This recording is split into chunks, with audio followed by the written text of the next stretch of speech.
ನಮಸ್ತೆ ಹರಿ ಶ್ರೀನಿವಾಸ ಸಾಷ್ಟಾಂಗ ನಮಸ್ಕಾರಗಳು.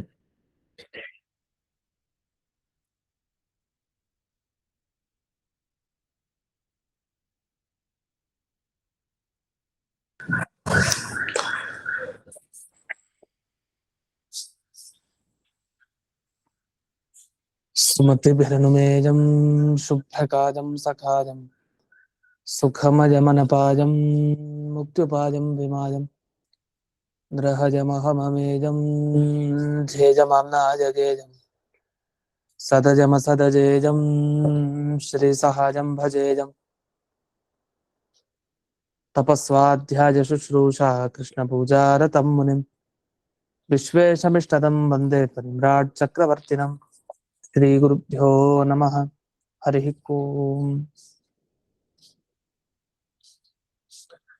ಲಕ್ಷ್ಮೀಕಾಂತಂ ಭೂವರಾಹಂ ಭಜೇಹಂ ಬಾದರಾಯಣಂ ವಾದಿರಾಜಹೃದಂ ಭೋಜಮಂದಿರಂ ವಾಜಿಕಂಧರಂ ಭೀಮಸೇನಾನಂದತೀರ್ಥವಾನರೇಂದ್ರಾನಹಂ ಭಜೆ ವಾದಿರಾಜಗುರೂನ್ ವಂದೇ ವೇದವೇದ್ಯಗುರೂನ್ ಭಜೆ ಗುರೂನ್ ವೇದನಿಧೀನ್ ವಂದೇ ನಾರಸಿಂಹಗುರೂನ್ ಭಜೆ ವಂದೇ ನಾರಾಯಣಾಚಾರ್ಯಾನ್ ಕರ್ಣಾದಿಗಣಸೇವಿತಾನ್ ವಂದೇ ವೃಂದಾವನಾಚಾರ್ಯಾನ್ ಹಯಗ್ರೀವಮುನೀನ್ ಭಜೆ ಶೇಷ ಸೀತಾಪತಿವ್ಯಾಸಾನ್ ಪ್ರಣಮಾಮಿ ಗುರುಪ್ರಿಯಾನ್ ವೃಂದಾವನಾರ್ಯ ಸಂಪ್ರಾಪ್ತ ಜ್ಞಾನೇಶ್ವರ್ಯಾನಹಂ ಸದಾ ರಘುಪ್ರವೀರಾಖ್ಯ ಗುರೂನ್ ಭಜೆ ಜ್ಞಾನಾದಿಸಿದ್ಧಜೆ ಶ್ರೀಮದ್ ವೃಂದಾವನಾಖ್ಯಾನಂ ವ್ಯಾಖ್ಯಾನೆ ಮಂದಧೀರಹಂ ಯದ್ಯಪ್ಯನಧಿಕಾರ್ಯಸ್ಮಿನ್ ತಥಾಪಿ ಗುರುವಾಕ್ಯತಃ ಭಜಾಯದಲ್ಪಂ ವಿಜ್ಞಾತಂ ತತ್ಸ್ಮೃತ್ಯರ್ಥಂ ನಿರೂಪ್ಯತೆ ಸಂತಃ ಸಂತು ಕೃಪಾವಂತೋ ಗುರುರಾಜಪದಾಶ್ರಯಾಃ ಭಗವಾನ್ ಅವ್ಯವಹಿತಭಾವಿಕಲ್ಪಸಮೀರೋ ಲಾತವ್ಯಾಚಾರ್ಯಃ ಸುರವದ್ಯೈಃ ಸಂಪ್ರಾರ್ಥಿತಃ ಶ್ರೀನಾರಾಯಣೇನ ಆಜ್ಞಪ್ತಃ ಸನ್ ಭೂಮೌ ಅವತೀರ್ಯ ವಾದಿರಾಜನಾಮಾಯತಿ ಕೃತಿಲಕೋ ಭೂತ್ವಾ ದುರ್ವಾದಿನೋ ವಿಚಿತ್ಯ ಯುಕ್ತಿಮಲ್ಲಿಕಾದೀನ್ ಗ್ರಂಥಾನ್ ವಿರಚಯ್ಯ ಸಜ್ಜನಾನಾಂ ಸಮ್ಯಕ್ ಜ್ಞಾನಮುತ್ಪಾದ್ಯ ಅತ್ಯಕ್ತದೇಹಃ ಸನ್ ವೃಂದಾವನಸ್ಥೋ ಭೂತ್ವಾ ಭಕ್ತಾನಾಂ ಇಷ್ಟಾನಿಷ್ಟಪ್ರಾಪ್ತಿ ಪರಿಹಾರ ಸಾಧನ ಅತ್ಯರ್ಥ ಪ್ರಸಾದ ಜನಕ ಅಪರೋಕ್ಷ ಜ್ಞಾನ ಜನಕ ಪರೋಕ್ಷ ನಿಶ್ಚಯೋತ್ಪಾದಕ ಉಪನಿಷದಾದಿ ಪ್ರತಿಪಾದ್ಯ ರುಜುಭಾವಂ ಸ್ವಸ್ಯ ಖ್ಯಾಪಯಿತುಂ ವೃಂದಾವನಾಖ್ಯಾನಂ ಕುರ್ವನ್ ಕಸ್ಯಚಿತ್ ತದಾನೀಂ ಅಕುಶಲದೇಶೀಯ ಬ್ರಾಹ್ಮಣ ಸ್ವಪ್ನೆ ವಿಶ್ವಾಸಯೋಗ್ಯಾನಾಂ ವಿಶ್ವಾಸಂ ಉತ್ಪಾದಯಿತುಂ ಉಪದಿದೇಶ ವಿಲೀನ ಪ್ರಕೃತಿತಯ ಅಂತರಾಯ ವಿಧುರೋಪಿ ಆಚಾರ್ಯವತ್ ಶಿಷ್ಯಾನ್ ಗ್ರಾಹಯಿತುಂ ಗ್ರಂಥಾದೌ ಮಂಗಲಮಾಚರತಿ ಹಯಗ್ರೀವೇತ್ಯಾದಿನ ಹಯಗ್ರೀವಂ ಚಿದಾನಂದ ವಿಗ್ರಹಂ ಸದನುಗ್ರಹಂ ದಶಗ್ರೀವಚ್ಛಿದಂ ಶಾಪಾನ್ ಮಣಿಗ್ರೀವ ವಿಮೋಚನಂ.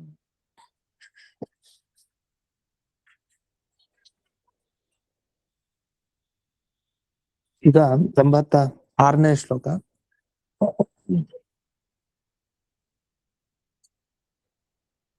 ತದೈವ ದೇವೋ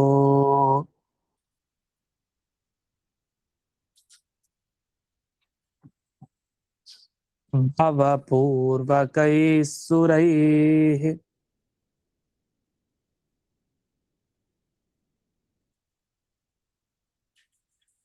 ಸುವಂದಿತಃ ಶತ್ರುವಧಂ ಚ ಕುರ್ವಿತಿ.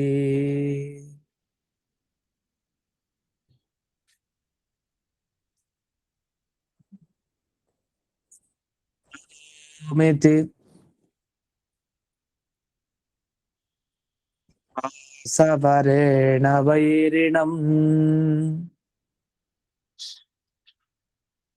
ಎಷ್ಟೇ ಶ್ಲೋಕ ಸರ್ ಇದು? 86ನೇ ಶ್ಲೋಕ. ನಿವಾರಯಾಮಾಸ ಜಹಾಸ ವೈ ಹರಿಃ.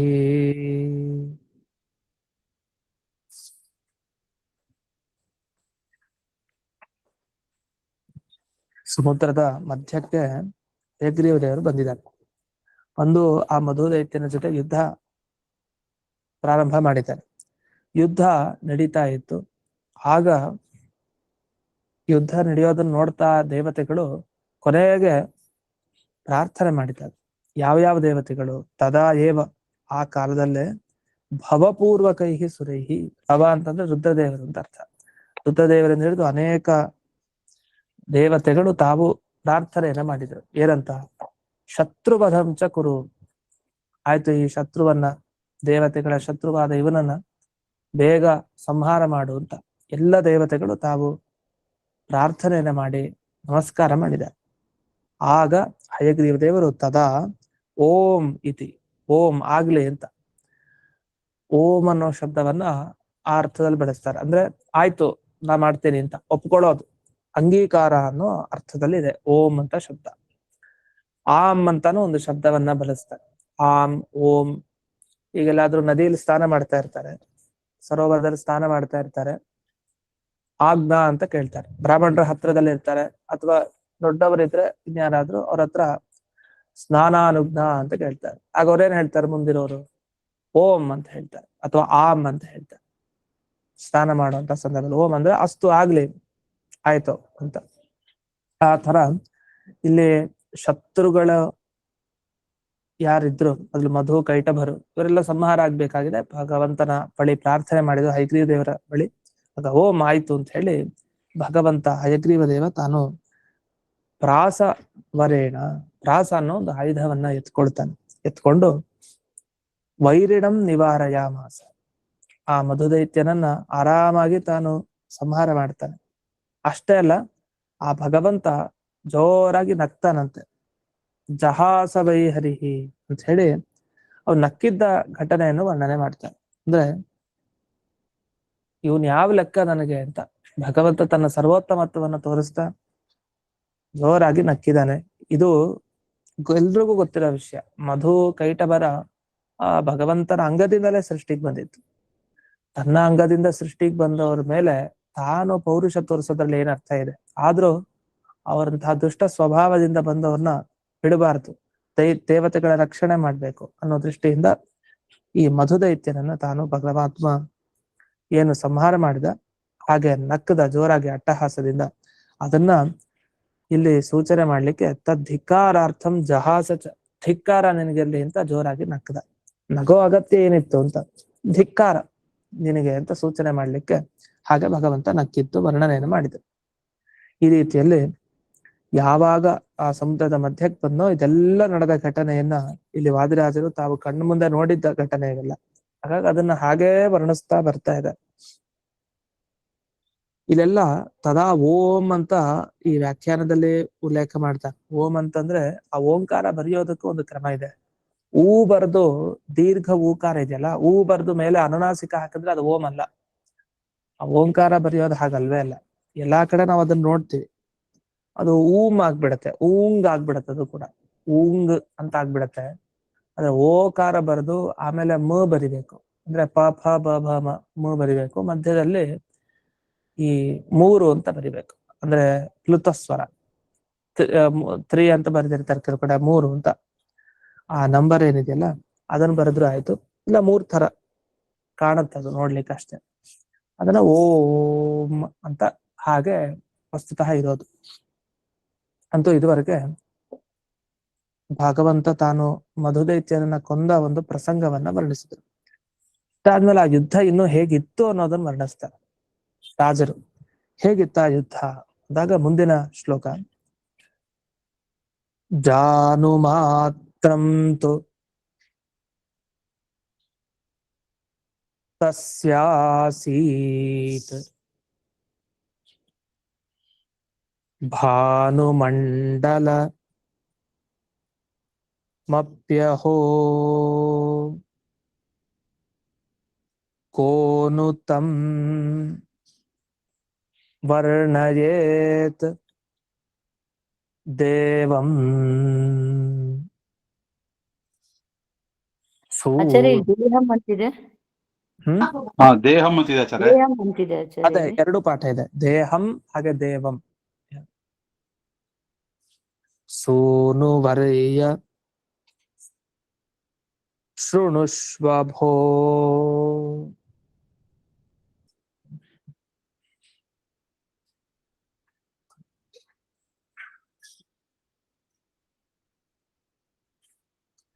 ಈ ಭಾಗದ ತಾತ್ಪರ್ಯ ಏನಂದ್ರೆ ಮಧುದೈತ್ಯನ ದೇಹ ಎಷ್ಟು ದೊಡ್ಡದಿತ್ತು ಅನ್ನೋದು ಅರ್ಥ ಆಗುತ್ತೆ. ಯಾಕೆಂದ್ರೆ ಇಲ್ಲಿ ರುದ್ರದೇವರೆಲ್ಲ ಪ್ರಾರ್ಥನೆ ಮಾಡಿದ್ರಲ್ಲ, ಮಾಡಿದಾಗ ಹಯಗ್ರೀವ ದೇವರು ತಾವು ಪ್ರಾಸಾಯುಧ ತಗೊಂಡು ಅವನ ಮೇಲೆ ಪ್ರಹಾರ ಮಾಡಿದ್ರು, ಸಂಹಾರ ಮಾಡಿದ್ರು ಅಂತೆಲ್ಲ ಬಂತು. ಆ ಸಂದರ್ಭದಲ್ಲಿ ಏನಾಯ್ತು, ಇಲ್ಲಿ ವ್ಯಾಖ್ಯಾನದಲ್ಲಿ ವಿವರಿಸ್ತಾರೆ. ಈ ಹಯಗ್ರೀವ ದೇವರ ಮೊಣಕಾಲಿನ ಭಾಗ ಏನಿತ್ತಲ್ಲ, ಅದು ಎಲ್ಲಿ ತನಕ ಇತ್ತಂದ್ರೆ, ಮೊಣಕಾಲಿನ ಭಾಗ ಅದು ಸೂರ್ಯಮಂಡಲ ತನಕ. ಮೊಣಕಾಲೇ ಸೂರ್ಯಮಂಡಲ ತನಕ ಅಂದ್ರೆ ಇನ್ನು ಎಷ್ಟು ದೊಡ್ಡದು ಇರ್ಬೇಕು ಈ ಹಯಗ್ರೀವ ದೇವರ ಆ ಮೊಣಕಾಲಿನ ಭಾಗ. ಇನ್ನು ಮೇಲಿನ ಭಾಗ ಇನ್ನು ಮೇಲಕ್ಕೆ ಹೋಗುತ್ತೆ ಅಂತ ಅರ್ಥ. ಸೂರ್ಯಮಂಡಲ ತನಕ ಅವರ ಮೊಣಕಾಲಿನ ಭಾಗ ಇತ್ತು.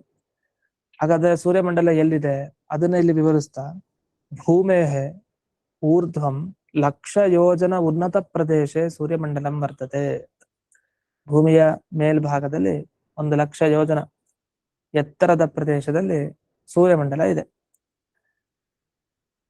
ಮಧು ದೈತ್ಯ ಏನಿದ್ದಾನೆ ಅವನ್ನ ನಾಶ ಮಾಡ್ಲಿಕ್ಕೋಸ್ಕರ ಭಗವಂತ ಹಯಗ್ರೀವ ದೇವರು ಏನು ಈ ದೇಹವನ್ನ ತೊಟ್ರು.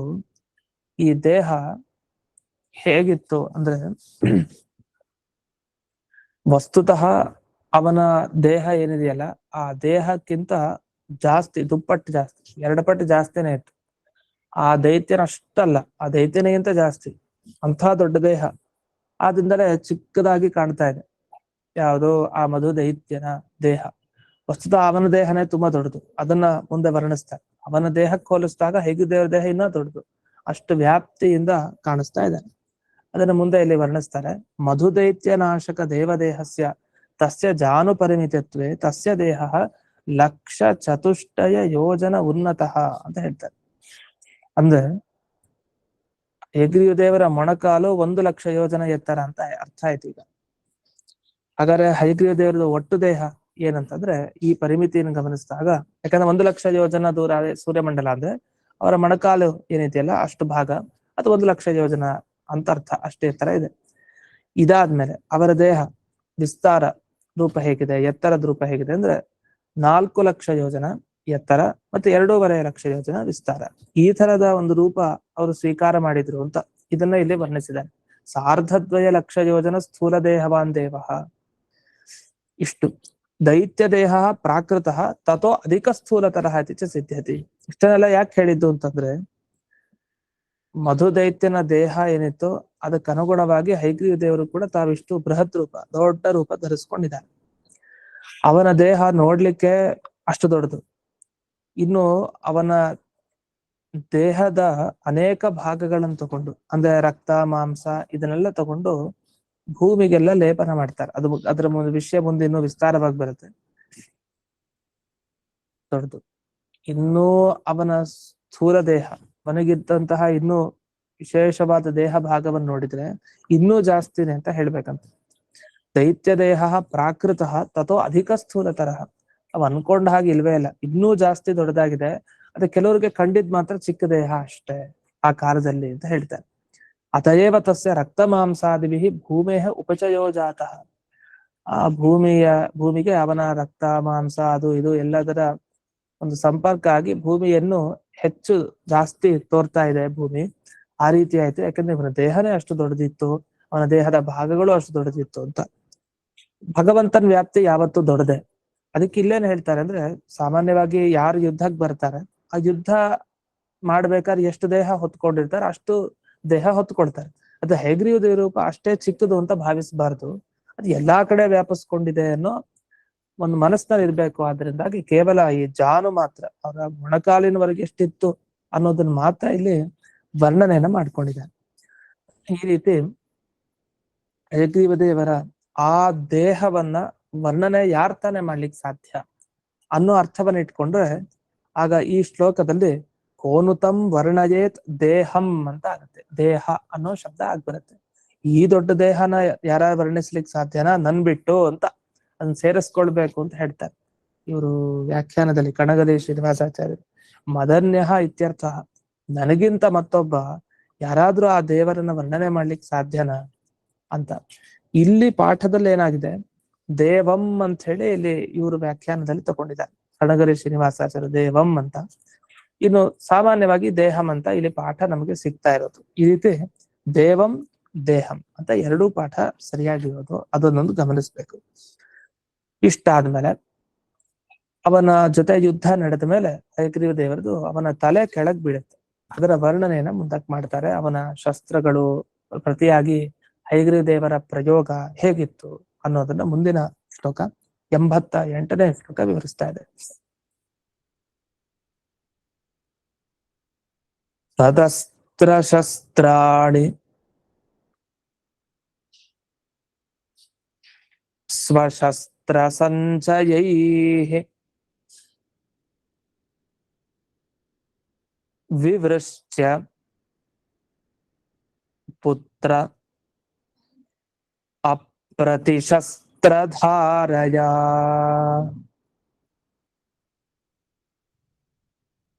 ಶಿರೋಜಹಾರಾಶು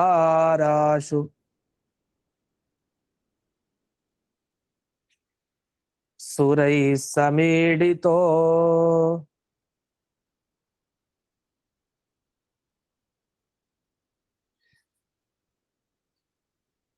ಗಿರೀಂದ್ರವತ್ತಚ್ಚ ಅಪಾತಕಂ ಭುವಿ.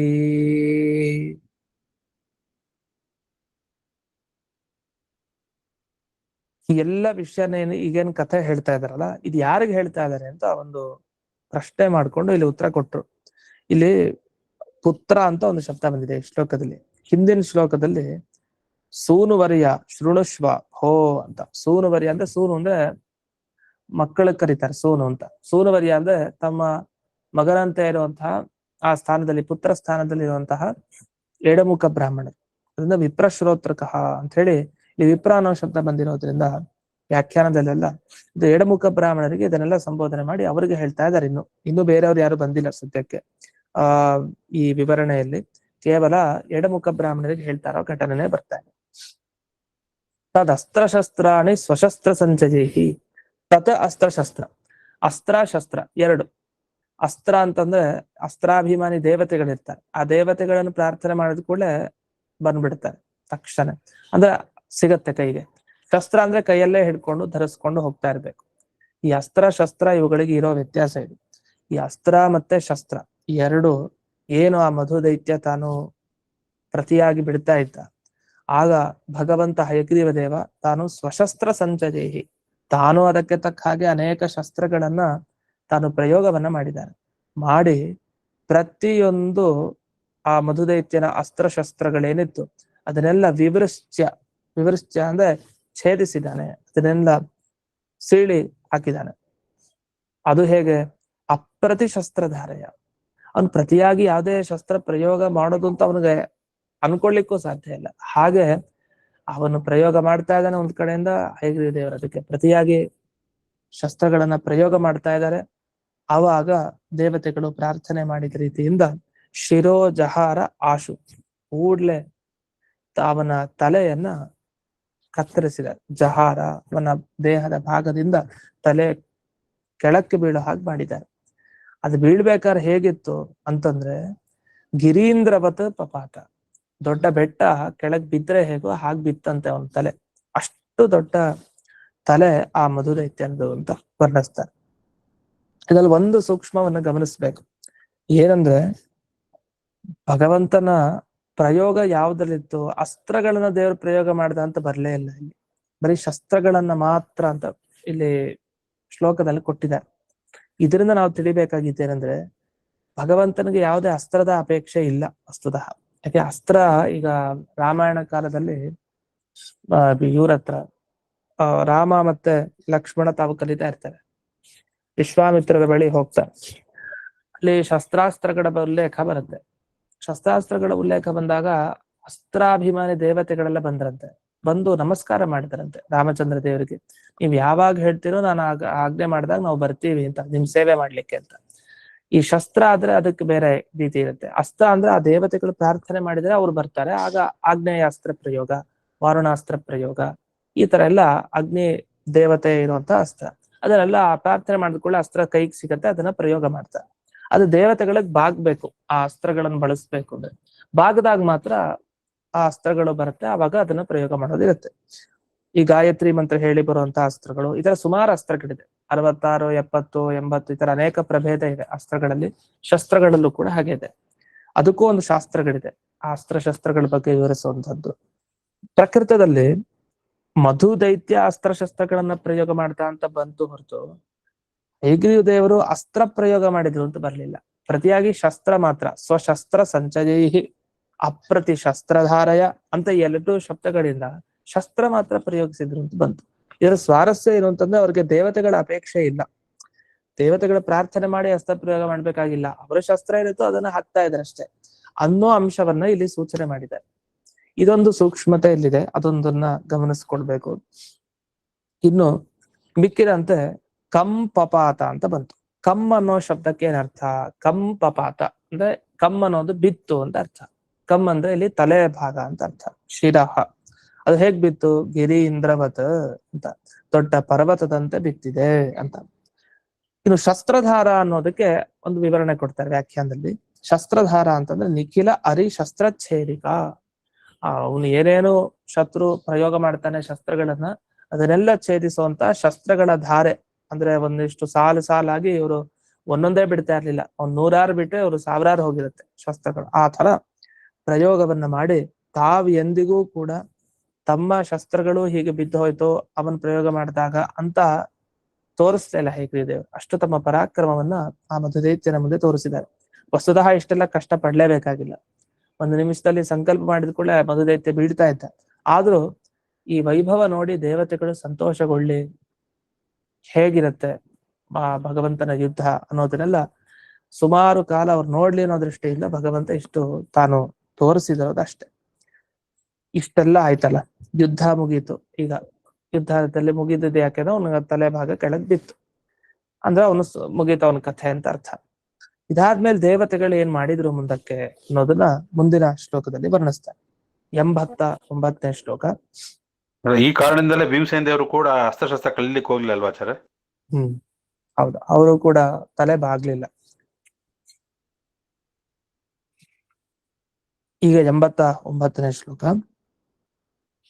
ದೇವಾ ಸರ್ವೇ ಪುನರ್ಯಾತಾಃ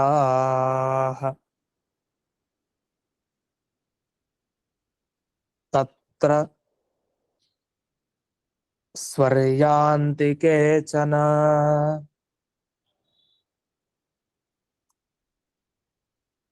ಕೈಲಾಸಂ ಲೋಕವಿಖ್ಯಾತಾಃ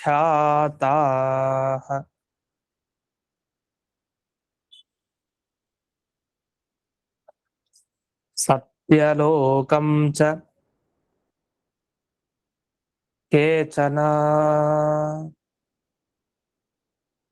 ಪ್ರತಿಯೊಬ್ಬ ದೇವತೆ ಯಾವಾಗ ಈ ಎಲ್ಲ ಯುದ್ಧ ನೋಡಿದ್ರು, ಯುದ್ಧ ನೋಡಾದ್ಮೇಲೆ ತಾವು ತಮ್ಮ ಪ್ರಯೋಜನ ಸಿಕ್ತು.